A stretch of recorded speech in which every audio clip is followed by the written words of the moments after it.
یا اللہ بے پاک پروردگار حرم شریف ولاړم یا اللہ خانہ کعبہ گیٹ پر ولاړم یا اللہ اور ساتھ میں آپ مراد سعید کی چھوٹی خوبصورت بیٹی دیکھ کر حیران بھی ہوں گے کہ کیسے مراد سعید کی بیوی اور پیاری بیٹی نے یہ مناظر ہے مسجد الحرام کے، جسے دیکھ کر آپ کو مسلمان ہونے پہ فخر ہوگا۔ مسلم امہ کے لیڈر عمران خان کے لیے رو کر دعائیں مانگی۔ ویڈیو پوری دیکھنے کے بعد آپ بھی سبحان اللہ کہے بغیر نہ رہ سکو گے۔ یا اللہ بے پاک پروردگار حرم شریف ولاړم یا اللہ خانہ کعبہ گیٹ پر ولاړم یا اللہ تدم عمران خان سے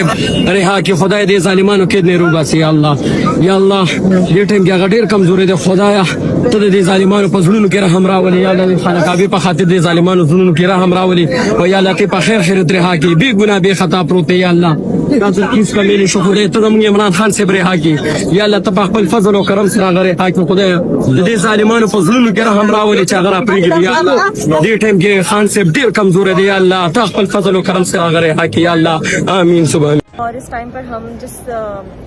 سپریم کورٹ میں موجود ہیں وہ ہے دنیا اور آخرت کی سپریم کورٹ۔ عمران خان کو اور پاکستان کی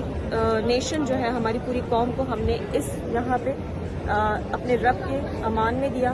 دوستو یہ منظر ہے طواف کعبہ کا، رہائی کے لیے اللہ سے دعائیں مانگ رہے تھے۔ یہ ہے لیڈر عمران خان سے محبت کی اعلیٰ مثال جس نے تمام مسلمانوں کے دل جیت لیے ہیں۔ جہاں پر سوشل میڈیا پر وائرل ہونے والی خبر کے مطابق پٹھان بچی جسے مراد سعید کی بیٹی بتایا جا رہا ہے طواف کر رہے تھے اور بے گناہ عمران خان کی اللہ پاک نے مراد سعید اور ان کی بیٹی کو اپنے در پہ بلایا اور یہ وہاں جا کر بھی اپنے لیڈر عمران خان کے لیے اللہ سے رو کر دعائیں مانگتے رہے۔ اللہ ہمیں اس کے سوا کوئی لیڈر، میرے مالک میں تجھ سے رحم کی بھیک مانگتی ہوں، تو رب ہے نا یا اللہ۔ دوستو اس حوالے سے اپنی رائے کا اظہار کامنٹ سیکشن میں دیں۔ ویڈیو اچھی لگے تو لائک کریں اور اس چینل کو سبسکرائب کریں۔